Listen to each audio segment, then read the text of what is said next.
Okay, guys. Hi, this is Brent Retchko, the Rival Boss, and real quick, I just wanted to do a little E3 recap of things that I'm excited for after watching all the coverage.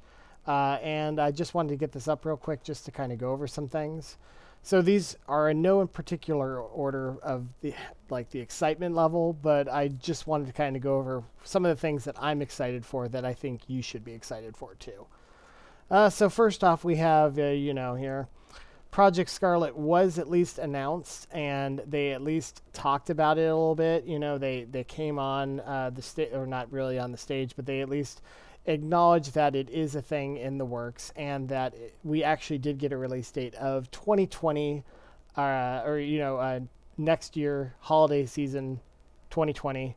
So that's at least good. We didn't get to see any of the actual hardware yet. We actually didn't get a confirmed name or anything, but at least we got kind of just confirmation that it is in the works. And we did get to see a Halo 5 demo running supposedly on the hardware, which you can kind of see here. So who knows? But that's exciting. At least we now know holiday 2020, get your credit cards ready and everything else, because that's when the thing's going to be coming out. Probably the PlayStation 5 as well. So there's that. So next up, we had on the Nintendo feed, we had a Platinum game called Astral Chain, and I'm excited for this one just because I like Platinum games. It looks pretty exciting, pretty cool. They are always really known for cool character arts like Metal Gear Solid Revengeance and stuff like that, great combat systems. So you should get really hyped for this game, and it should be really good. It's a Platinum game. Platinum doesn't really make too much, garbage. So that's really cool that they showed a lot more of it off. So I'm kind of excited about that. Next up, on a totally different front, we had basically on the limited run, they announced that they are teaming up with LucasArts, of all things, and they are going to remake some of the classic games from everything from Shadows of the Empire to the N64 game, the old Nintendo games, Pod Racer. What I'm going to go through the list right now, but I was so excited. Oh my gosh, TIE Fighter and X-Wing would be amazing. Shadows of the Empire, if I didn't say that. But let's scroll down here. They're going to make Curse of Monkey Island, Curse of Monkey Island 2, Secret of Monkey Island. Those are all fun adventure games. Star Wars for the NES. I know the Star Wars Bounty Hunter is the one that's coming out soon. That's the one with Jango Fett. That would be kind of cool. It wasn't a great game, but a remake on the PS4 would be awesome. Bounty Hunter, Dark Forces, like I said, Episode 1 Racer, Empire Strikes Back, Jedi Knight 2, Jedi Knight Academy. Those are all great games on the PC. What else? Let's see. Shadows of the Empire, like I said, and TIE Fighter and X-Wing for the... I want to play TIE Fighter. If you're listening, I want to play TIE Fighter on my Switch. That would be amazing. Please make this happen. I want TIE Fighter. That's amazing. So yeah, Limited Run Games is going to go through and make all their games, LucasArts games on new systems, which is really cool. Next up, a big announcement. We didn't have any. We kind of had an inkling that it was, in the works. But Breath of the Wild is getting a sequel. Nintendo did confirm that they are working on it, and they had quite a bit to show here. So that's super exciting. Breath of the Wild is going to be amazing. The Breath of the Wild was amazing. Breath of the Wild, whatever the sequel is going to also be amazing. People are already breaking down the trailer and everything, saying it's probably got something to do with Twilight Zone and stuff like that. And that's maybe Link's hand holding like a dead Link. Anyway, people are breaking down the trailer already. It's super exciting. And then next up we had... from the people that brought, Dark Souls and Bloodborne, From Software, one of my favorite companies. We have Eden Souls, or Eden Ring, Elden Ring, got it. Elden Ring is going to be a From Software game. This is the game that was being worked on with J.J.R. Martin. And it is super hype. I'm super excited for this game. They didn't really show anything other than CGI trailer for it, but it's from software. It's going to be amazing. So that's super hype. No release date or anything like that, but we do know it's coming for the Xbox One and Windows PC. And then there's my channel. And then next up on the list is Panzer Dragoon for the Switch. And we didn't know anything about this.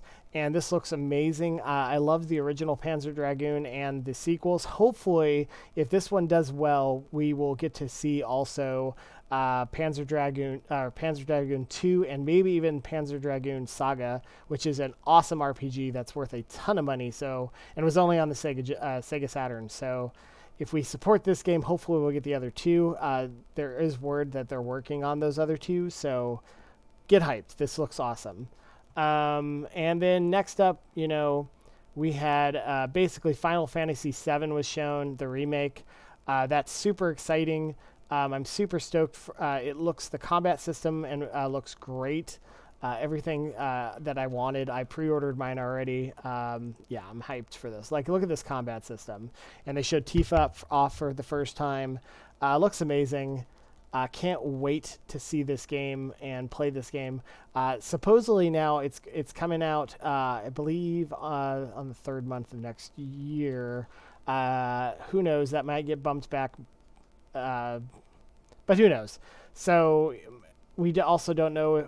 They said that this is all going to take place in Midgar, so it might not be the full game, but they haven't really said it's episodic either. So who knows?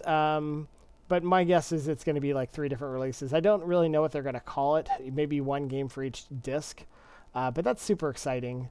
And then next up for Arcade 1-Up news, we have the Teenage Mutant Ninja Turtle and the Marvel Superheroes arcade machines were announced. And these things look amazing. The Marvel one has great art on it and everything. I'm super excited to see that one. I will definitely be picking up the Ninja Turtles 4-player arcade cab, though. That is just awesome. We'll get through this ad here. But yeah, it looks really nice. It's got all the different buttons. It's got 4 players, and as you can see, it's spaced out enough where it looks like everybody can get in there and play. So that is super hype. I mean, look at this thing. It just looks awesome. So, and it's, I believe, $350 is what they were price pointing. So it's like $50 more than the normal arcade 1-Up. So this thing is probably going to sell pretty fast because it looks really nice, and it's a 4-player arcade cab. That will be amazing. Even put a Pi in too and figure that out, so you can have 4-player games on there, tons of them. But yeah, and they all seem to have that nice pinstriping and everything. Super excited for both of these machines. They look really nice. And then lastly, at the very end of E3, Konami comes out and just says, hey, by the way, there is a Turbografx-16 Mini coming out, and that is awesome. They're going to have basically, they only announced some games right now for North America and Europe. They're getting R-Type, Yar's Book 1 and 2, New Adventure Island, Ninja Spirit, Alien Crush, and Dungeon Explorer.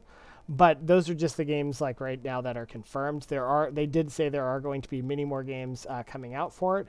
And just so you know, this is a pretty expensive piece of hardware to buy. So the fact that you can, get a mini version that has hopefully a ton of games is super exciting.